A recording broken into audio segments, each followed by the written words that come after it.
Olá, muito bom dia investidor, bom dia investidora. Eu sou Felipe Nascimento, esse é o BNCC Market. Aqui você fica por dentro de todas as notícias que vão impactar os mercados no Brasil e no mundo. Muita informação, muita análise para você fazer bons negócios ao longo dessa sexta-feira, hoje dia 30 de julho, último pregão do mês. O dia começa de olho na política. O governo articula para turbinar o Bolsa Família para R$ 300, mas a proposta pode elevar os gastos acima do teto e colocar em risco toda a austeridade fiscal que o Ministério da Economia tem pregado. Além disso, o presidente Jair Bolsonaro tem subido o tom contra o Supremo Tribunal Federal e também o Tribunal Superior Eleitoral sobre a possibilidade de fraude nas urnas eletrônicas. O clima de tensão institucional tem ligado aí um alerta no mercado. Logo mais, deve sair a PNAD contínua. O consenso do mercado é o desemprego manter o patamar ali próximo aos 14,5%. O dado é divulgado um dia depois dos números do CAGED, que vieram acima do esperado, com quase 310 mil empregos com carteira assinada criados. Na economia, os especialistas já começam a projetar uma alta de 1 ponto percentual na Selic. Copom se reúne na próxima semana para discutir a política monetária aqui no Brasil. Mesmo com os dados do IGPM menos acelerados, que foram divulgados ontem, a projeção é que a Selic vai aumentar mais do que o esperado para conter a pressão inflacionária já no próximo ano. Ontem o PIB dos Estados Unidos decepcionou, o crescimento de 6,5% ficou abaixo do esperado, que era próximo ali aos 8,5%. O crescimento aquém fez os especialistas repensarem nas perspectivas de mudança na política monetária americana e também naquela retirada dos estímulos, famoso tapering.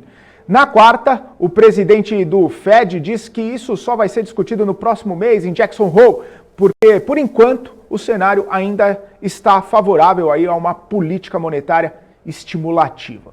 E todo esse ambiente acabou contribuindo com a volatilidade da Bolsa aqui no Brasil, que ontem fechou em baixa. Deixa eu dar uma olhadinha aqui, ó. Olha só as bolsas na minha tela, a Bolsa Brasileira, fechando em baixa de 0,48% aos 125.675 pontos. Nas mais altas, a gente teve ali a Companhia Siderúrgica Nacional, que vinha de um movimento de queda depois de reportar bons resultados.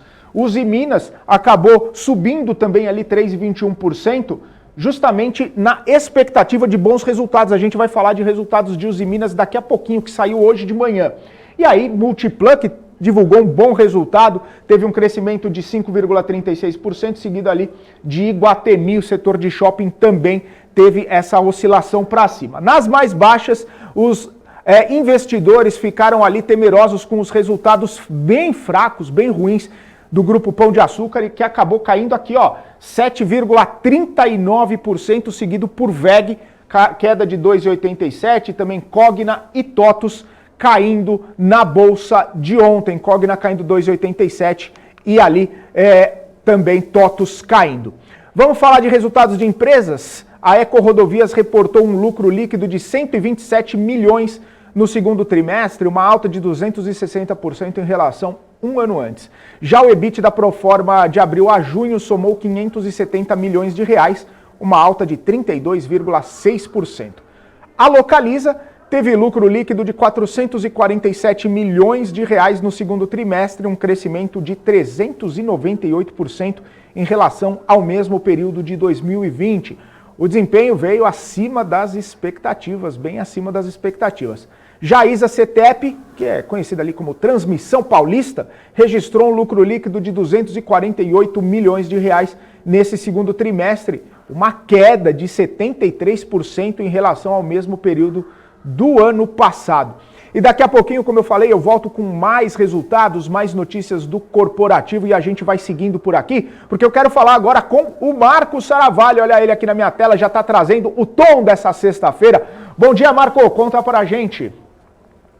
Oi, Felipe, muito bom dia a todos acompanhando aqui as bolsas internacionais, os mercados globais, principalmente os mercados americanos adotando um tom de cautela para essa sexta-feira. Então a tendência realmente é talvez de uma leve queda, né, sem grandes oscilações, mas no terreno negativo Nós tivemos a publicação aí dos balanços da Amazon, que acabaram vindo um pouco abaixo das expectativas, né? Tem um peso muito grande nos principais índices americanos, né? Podendo trazer um pouco de volatilidade, além também de algumas preocupações, né? Continuam algumas preocupações em relação às regulações no mercado asiático, né? Com isso também a gente teve uma forte queda no minério de ferro nessa madrugada, né? Lá nos mercados chineses. Tá? Então a gente pode ter uma repercussão, todas as principais commodities também apresentam queda para essa sexta-feira, com um tom um pouco mais conservador, investidores reduzindo sua exposição a risco no curto prazo. Mas, por outro lado, também a gente tem os balanços corporativos, várias empresas divulgando balanços muito bons, forte expansão de geração de caixa, forte expansão de lucro e, consequentemente, maior potencial de distribuição de dividendos. A gente precisa acompanhar também, vamos acompanhar aqui na BMC os nossos comentários também desses balanços, tá bom? Então já a gente volta com mais novidades, mas realmente o tom é de cautela para essa sexta-feira, dia 30 de julho, e talvez também a gente acompanhe boas oportunidades abrindo aí, tá bom? Então já a gente fala mais sobre o tom do mercado e também a gente volta com o nosso gráfico do dia. Até mais, tchau! Pois é, o minério de ferro, como bem disse o Marcos Saravalli, aí caiu forte, com a China reformulando o setor de siderurgia e também com aquele objetivo de diminuir a poluição. A commodity fechou em baixa de mais de 8% e acende o alerta para siderúrgicas e mineradoras nessa sexta-feira. A gente vai acompanhar o pregão para saber toda essa repercussão, esse impacto da queda do minério de ferro lá na China. Ainda falando na Ásia, a produção industrial do Japão subiu 6,2% em junho, frente a uma queda aí de 6,5% registrada no mês de maio. As vendas no varejo subiram 0,1% no último ano, abaixo da expectativa aí, que era uma alta de 0,2%. No Japão também deve ser estendido aí o estado de emergência depois do aumento do número de casos do coronavírus. Na China, segue o temor com as questões regulatórias. Nessa madrugada, as ações de tecnologia voltaram a despencar. Os papéis do Alibaba perderam cerca de 4%, os da Tencent Music cerca de 2,6% e da Meituan quase 6%. Vamos dar uma olhadinha como fecharam as bolsas asiáticas no pregão dessa sexta-feira. Olha só, Xangai fechou em queda de 0,4%, Nikkei, lá no Japão, fechou em queda de 0,8%, e o índice Hansen, mais uma queda aí acima do 1%, 1,3% é o índice Hansen. Na Europa, a atenção para alguns indicadores que saíram agora cedo. Foi divulgado o CPI da zona do euro relativo a julho, marcou uma alta de 2,2% na comparação anual, acima da expectativa, que era uma alta de 2%. Já o PIB do segundo trimestre subiu 13,7% na comparação anual, também acima da expectativa. A taxa do desemprego na zona do euro do mês de junho marcou 7,7% e a expectativa era de 7,9%, portanto, abaixo da expectativa da criação de empregos. Na França, vamos falar de PIB agora, o PIB francês subiu 0,9%, o PIB espanhol subiu 2,8%, na Itália o índice avançou 2,7% e na Alemanha o PIB cresceu também 1,5%. Por lá também saíram alguns resultados, o BNP Paribas teve uma forte alta no lucro, a Renault reverteu o prejuízo, também saiu bons resultados da KLM. Essas são as informações lá da Europa, que a gente vai dar uma olhada agora como estão operando os índices por lá. Todos em queda, mesmo com esses números de crescimento de PIB, o índice Eurostoxx caindo 0,57%, FTSE no Reino Unido caindo 0,83%, CAC na França caindo 0,14%, DAX na Alemanha caindo 0,58%, também por conta de algumas questões ali, como bem trouxe o Marcos Saravalli, resultados da Amazon fazendo cair alguns índices lá nos Estados Unidos, também questões regulatórias na China, variante Delta do coronavírus, várias coisas impactantes. Já nos Estados Unidos, vamos dar uma olhadinha como estão os índices lá, também bastante em queda, tá? Dow Jones caindo 0,3%, S&P caindo 0,70% e a Nasdaq caindo 1,15%, a Nasdaq bastante prejudicada ali, empresas de tecnologia tendo talvez até um bom desempenho, trazendo bons resultados, mas o mercado ali ficando ainda um pouco cauteloso com essas empresas. E o Marcos Saravalli vai trazer agora para a gente o gráfico do dia. Olha só o comportamento do S&P relacionado com alguns indicadores. Esse gráfico aqui, agora o Marco vai comentar para a gente. Diga lá, Marco. Aqui no nosso gráfico do dia a gente consegue ver o comportamento histórico do S&P 500 ao longo dos meses de julho e também de agosto. Né? A gente reforça aqui e alerta também que o mês de agosto, historicamente, pelo menos nas últimas décadas, tem apresentado maior volatilidade até o final do mês, quando a gente tem um grande evento ali de Jackson Hole, tá bom? Então, acho que o alerta para esse mês, que começa na semana que vem, talvez um mês, pelo menos historicamente, vamos acompanhar, ver se esse ano pode ser diferente, né? Mas historicamente a gente tem realmente um mês um pouco mais volátil para o mês de agosto nas bolsas americanas e, consequentemente, nas bolsas mundiais. Vamos ver se a história se repete, esse ano pode ser diferente, tá bom? Então, tenham a todos uma ótima sexta-feira, um ótimo final de semana e a gente se vê em breve. Até mais. Tchau. Falou, Marcos Saravalli, ótimo fim de semana para você. Eu falei mais cedo que iam sair os dados da PNAD contínua, divulgados pelo IBGE, saíram agora há pouco, eu tenho aqui as informações. Taxa de desemprego ficando aí em 14,6% nesse trimestre aí, até maio, tá? Ficou um pouquinho acima da mediana, havia comentado ali que a expectativa do mercado era 14,5%. Deu uma leve recuada da última projeção da PNAD, que tinha ficado em 14,7% o índice de desemprego, e aí agora ficou em 14,6%. Ao longo da nossa programação, a gente vai trazendo aí repercussões e tudo que impacta essa questão aí da taxa de desemprego ainda em patamar bastante elevado. Vamos falar também de resultado de empresa, né? Agora cedo, a Fleury Medicina Diagnóstica divulgou seu resultado, registrando um lucro líquido de 65,5 milhões de reais nesse segundo trimestre, revertendo um resultado negativo que registrou ali no mesmo trimestre do ano passado. O EBITDA subiu quase 10 vezes, registrando 219 milhões de reais. Agora cedo também a Uzi Minas divulgou seu balanço, revertendo um prejuízo e informou que teve um lucro líquido de 4,5 bilhões no segundo trimestre. De acordo com a empresa, é o maior lucro líquido trimestral da história da companhia. O EBITDA ajustado atingiu 5,06 bilhões de reais, um avanço, olha só, 2.543% na comparação com o mesmo período de 2020. Bastante impressionante esses números aí.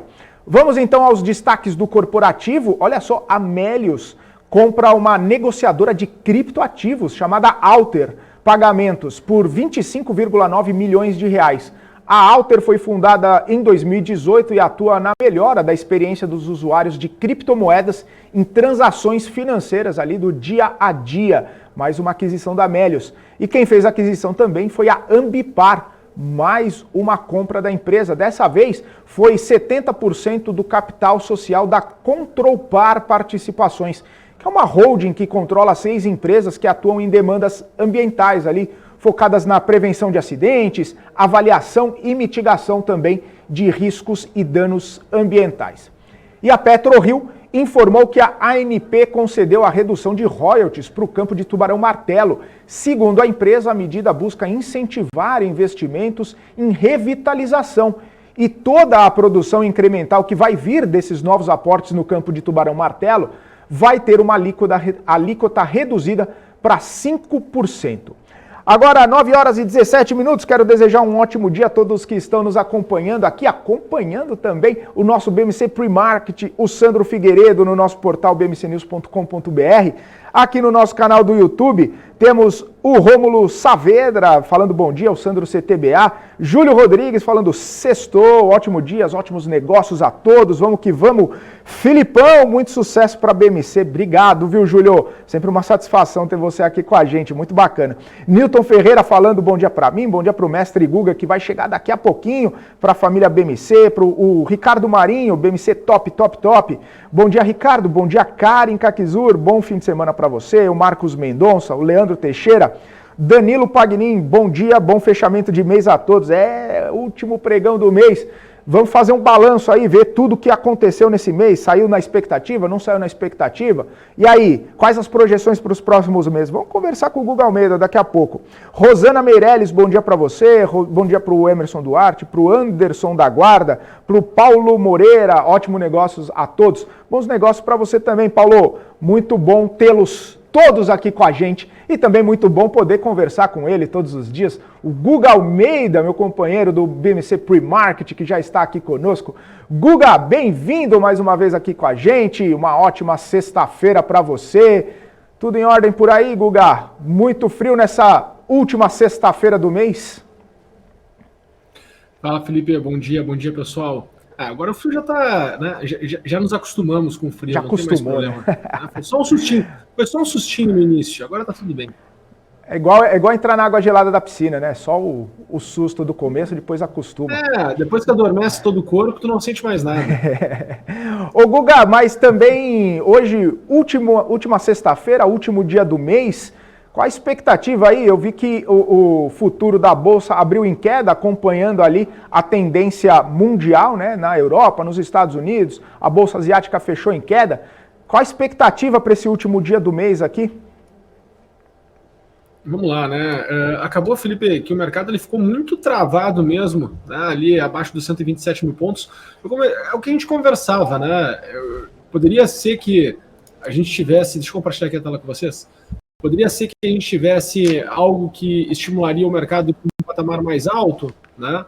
Mas, de fato, a gente ficou, né, mais travado nesse ambiente entre 123, 124 e 127 mil pontos. Tá? Ontem eu estava conversando, não foi aqui na BMC, mas estava conversando com algumas pessoas que participam do meu ambiente de mentoria, onde eu fico compartilhando, né, todo o meu cenário e atualizações dia após dia e traço as estratégias, que, de fato, Felipe, quando nós paramos para analisar todo o comportamento que nós tivemos aqui do mercado, tá, na prática, a gente está num processo positivo da Bolsa, tá, desde o início de julho. É interessante, né, porque nós sentimos toda essa correção, mas se nós formos olhar o comportamento mesmo, aqui nós começamos a ter uma reação positiva, porque a deterioração de preço ela começou, deixa eu só ver a data certinho, ó. A deterioração de preço começou ali no dia 7 de junho e veio até o início de julho, né? Dia 1º de julho. Aqui nós tivemos todo um processo de queda. A partir de então, nós tivemos aqui estruturas de alta, né? Porque, olha só, que interessante, nós tivemos aqui todo o nosso ciclo de alta, nós tivemos aqui um W, uma característica corretiva, acabou que o mercado, né, ele volta a seguir a tendência, mas não muda de patamar, né? Nós não tivemos aqui uma mudança de patamar. E aí o mercado, ontem, ele tenta, né, novamente montar todo um ciclo de alta, mas não consegue se desenvolver, não consegue avançar. Assim, ontem eu estava até conversando com o pessoal que era um grande divisor de águas, esses 127 mil pontos, e o mais interessante era que o mercado conseguisse ir para os 128.400, né? Acaba que todo o contexto, todas as notícias que saíram não permitiram que esse movimento acontecesse, né? Então, o que eu estou vendo para hoje, certo? O que eu estou enxergando aqui para o curto prazo nosso do mercado? Bom, a tese toda traçada, ela é em cima, a tese de baixa, né? Ela é em cima desses dados aqui, ó. Essas informações que foi essa movimentação que nós tivemos no mercado aqui entre o dia 27 e 28 de julho. Tá? Então, esses dados aqui, eles me mostram, né, o quê? Um otimismo, que se potencializando esse otimismo, a gente iria para um patamar mais alto. Agora, não se potencializando esse otimismo, né, o mercado ele vai abandonando e vai vindo buscar níveis mais baixos.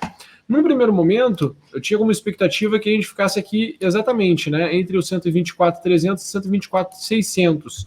Bateu, o mercado abriu, foi trabalhar agora das 9 horas da manhã até agora, 9h23. O mercado abriu, oscilou e se mantém aqui por cima. Tá?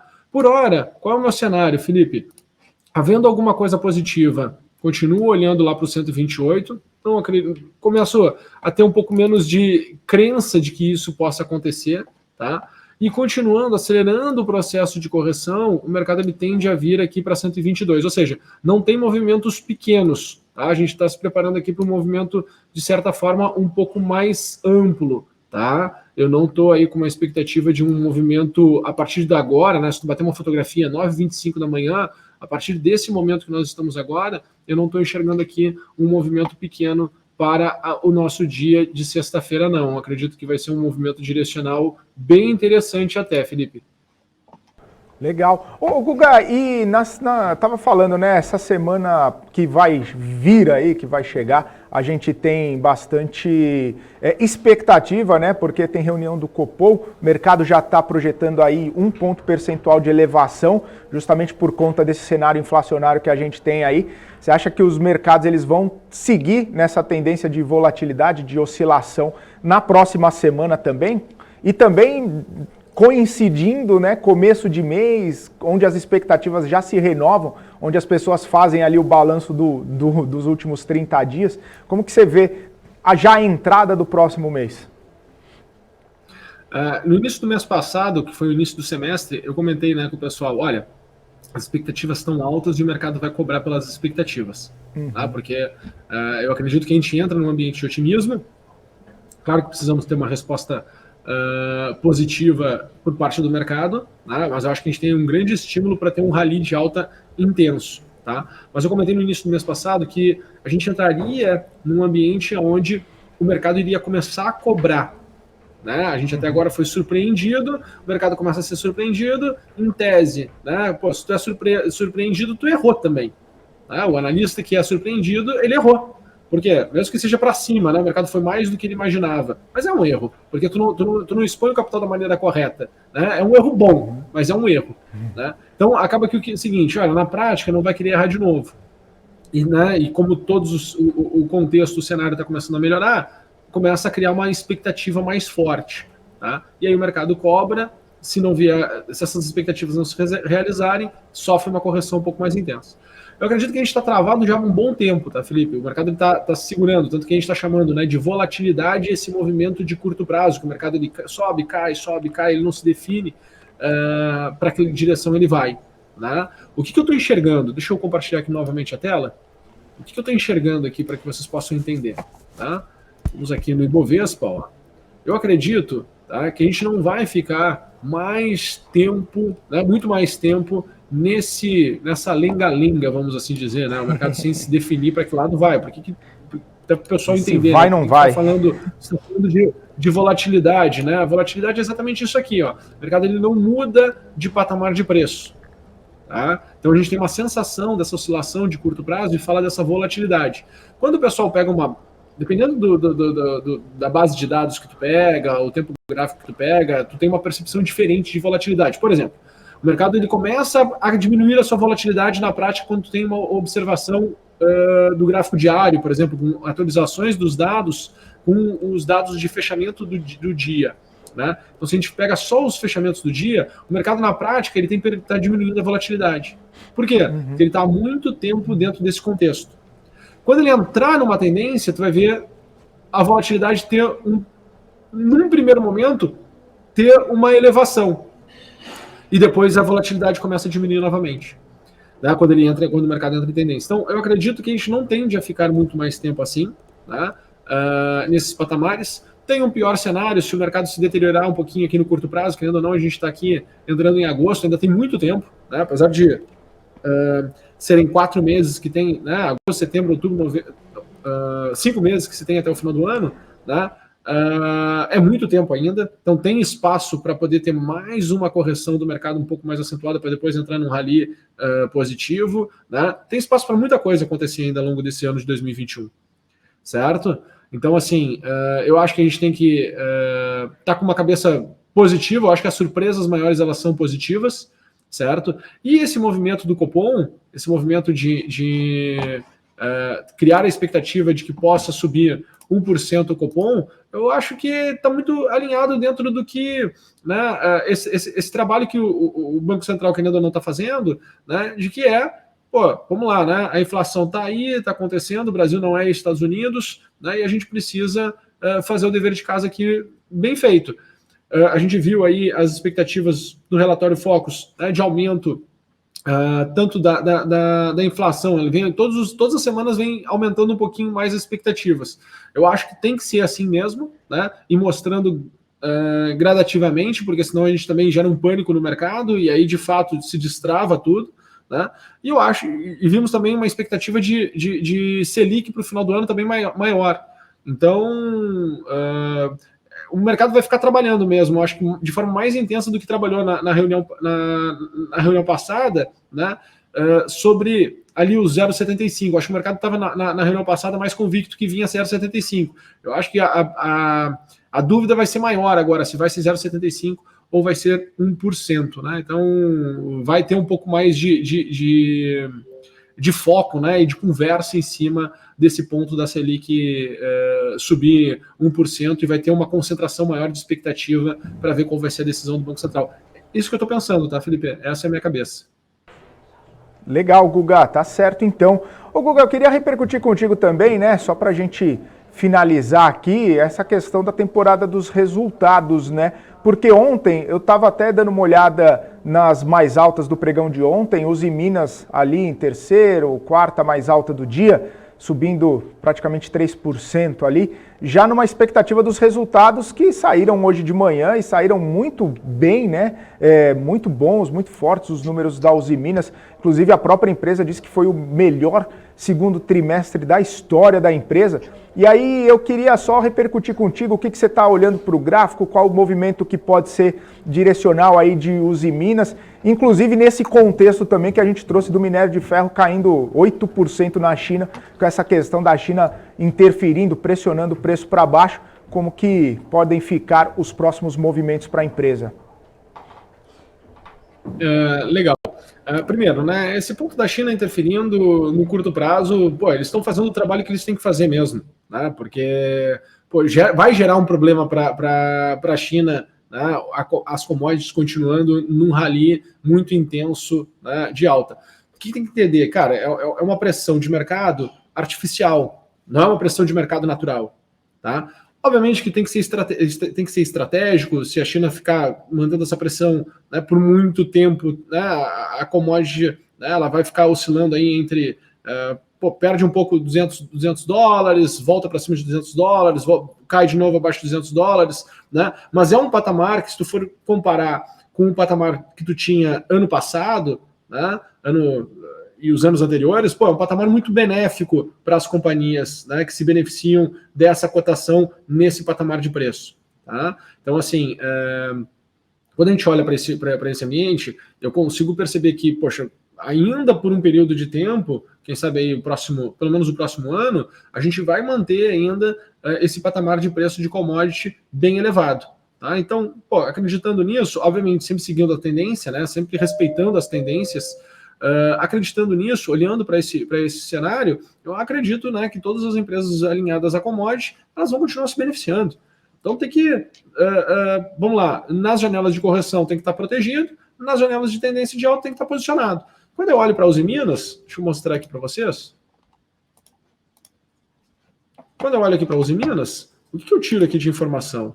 O que eu estou tirando aqui de informação? Bom, um novo melhor cenário de todos, né, um novo super cenário de alta, vamos assim dizer, seria Uzi Minas conseguir caminhar até quase R$30, né, R$29,80.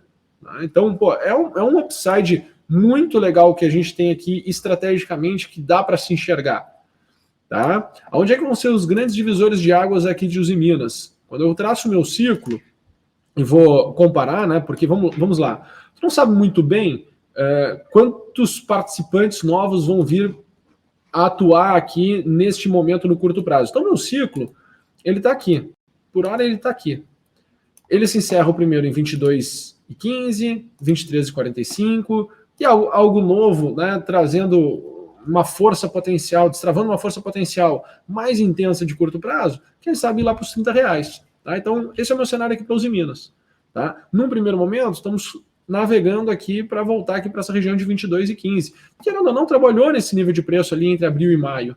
Né? Foi ali onde a gente estava buscando ali as máximas de Uzi Minas até então. Né? Quando eu coloco alguns indicadores, até para avaliar melhor, né, o comportamento do mercado agora, eu continuo percebendo o seguinte: O mercado está trabalhando muito dentro do comportamento aqui da própria média mesmo do mercado. Então, o preço está muito bem precificado, né? Ele está muito bem justo neste momento para as informações que se tem, certo? Quando nós olhávamos lá para o topo, ali entre final de abril e início de maio, o que eu tinha aqui? Eu já me mostrava o quê? Que naquela janela, certo? Eu tinha, de certa forma, uma fragilidade na tendência.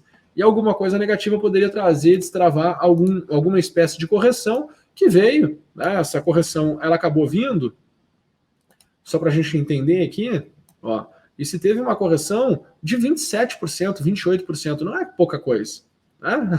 Um terço do valor de mercado da companhia foi, né, ou um quarto do valor da companhia foi deteriorado. Então, assim, tinha um sinal, tinha um alerta aqui que, né, se tinha uma boa janela para se poder corrigir.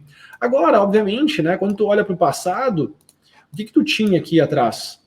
A gente tinha aqui uma tendência, uma bela transformação de percepção por parte do mercado de valor, né? Por quê? Pô, tu pega aqui, Uzi Minas, ela sobe, né, 470% em 260 pregões. Pô, é coisa pra caramba. Então tem muita informação, muita mudança de percepção, né, muita mudança de realidade, que isso aqui instiga, né, os participantes a tomarem risco no ativo. Tá? Então o meu cenário positivo é esse aqui. Tem um cenário negativo de curto prazo, até para a gente entender, né? Poxa, se as coisas não funcionarem agora, o que dá para nós imaginarmos que vai acontecer com os Minas? Né? Eu acredito, ó, dentro da minha leitura, que o que tem para acontecer para os Minas seria voltar para cá para 17,85. Tá? Então, o meu pior cenário seria voltar para cá, 17,85. O meu melhor dos melhores cenários é os Minas, né, entrar num cenário bem positivo e a gente ir lá para 29,85. O que o investidor tem que ter? Pô, eu até falei isso na minha Masterclass de terça-feira. Quem ainda não acompanhou, Felipe, até convido que entre lá no meu YouTube e assista, né, no meu canal do YouTube, e assista a nossa Masterclass. Cara, quando tu enxerga as tendências, quando tu consegue enxergar os cenários, a única coisa que tu tem que fazer é respeitar o mercado, né? Pô, o mercado ele tá apontando para cima, vamos lá, vamos ficar comprados. O mercado está apontando para baixo, vamos zerar a posição, vamos reduzir, vamos proteger o capital, né? E assim a gente vai indo. Quando o cenário é positivo, expectativas são positivas, beleza, mas o mercado está respondendo dessa maneira, porque eu não preciso ficar peitando o mercado. Né? O mercado está respondendo dessa maneira, está respondendo dessa maneira, então eu fico posicionado. O mercado não está respondendo dessa maneira, não está respondendo, então não fico posicionado. Tá bom, Felipe? Desculpa aí ter falado demais, né? Espero que tenha ajudado. Tenho certeza que a Paula Moraes deve estar lá frenética querendo entrar ao vivo aqui e falando: Guga, legal, beleza, tchau, Guga, beijo. Não, ela tá dando risada aqui do lado, Guga. Mas foi o tempo necessário para conseguir mostrar aí toda a sua visão, toda a sua análise. Sempre muito bom. Guga, valeu, hein? Obrigado. Um abraço para você, bom fim de semana, bom finzinho de mês aí. Agora você está liberado, pode voltar só mês que vem, viu? Tá bom, mês que vem eu volto então, pessoal. Um abraço. Valeu, Guga, abração para você, tchau, tchau. É isso aí, pessoal, um forte abraço a todos vocês também que estão nos acompanhando, o FFC, o Rômulo, o Gustavo Cruz, melhor programa sobre o mercado financeiro. Valeu, Gustavo, abraço para você. Anderson, economista, Pauliara, J. Alves, Pablo Brasil. E quem mais está por aqui? O Helder chegando aqui. Agora é Bulls, Helder. É isso aí. Último dia do mês. Ótimos negócios a todos vocês que estão nos acompanhando e que vão seguir com a nossa programação aqui. A gente repercutindo, claro, todos esses indicadores que estão saindo, né? PNAD contínua, também todos os resultados das empresas que estão sendo divulgados aí nessa semana cheia e também, claro, com os nossos convidados. Eu vou ficando por aqui, volto na segunda-feira às 9 horas da manhã com o nosso BMC Pre-Market. Vocês ficam agora com a Paula Moraes e o BMC News. Forte abraço a todos, ótima sexta-feira, bons negócios a todos. Tchau, tchau.